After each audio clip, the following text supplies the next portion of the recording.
قال لا أقتلنك قال إنما يتقبل الله من المتقين إن ربك يعلم أنك تقوم أدنى من ثلثي الليل ونصفه وثلثه طائفة من الذين معك والله يقدر الليل والنهار علم أن لن تحصوا فتاب عليكم فاقرؤوا ما تيسر من القرآن علم أن سيكون منكم مرضى وآخرون يضربون في الأرض يبتغون من فضل الله وآخرون يقاتلون في سبيل الله فاقرؤوا ما تيسر منه وأقيموا الصلاة وآتوا الزكاة وأقرضوا الله قرضا حسنا وما تقدموا لأنفسكم خيرا تجدوه عند الله هو خيرا وأعظم أجرا واستغفروا الله واستغفروا الله واستغفروا الله إن الله غفور رحيم ya Allah ga kake ka gaba wanka ka san maradin mu ka san abin da ya sa gaba ka san abin da yake zuciyarsa ka san hidimar da yake so yau kasa ya ka san taimakon da yake so ya ka san abin da yake so halin bayin ka raunana da yake so ya kama ya daga Allah kai kake daga ba ka ƙara daga shi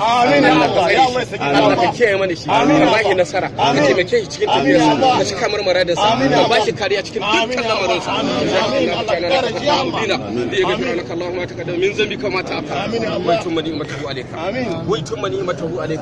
ويتم نعمته عليك ويهديك صراطا مستقيما وينصرك الله نصرا عزيزا نصر من الله وفتح وبشر المؤمنين اذا جاء نصر الله والفتح يا الله يتمكن اللهم امين يا الله دكتور حفص الله يتمكن امين دكتور رابو موسى امين امين يا الله ومسو يا ابو كان تبيع tsaya امين ربك رب العزه عما يصفون وسلام على المرسلين والحمد لله رب العالمين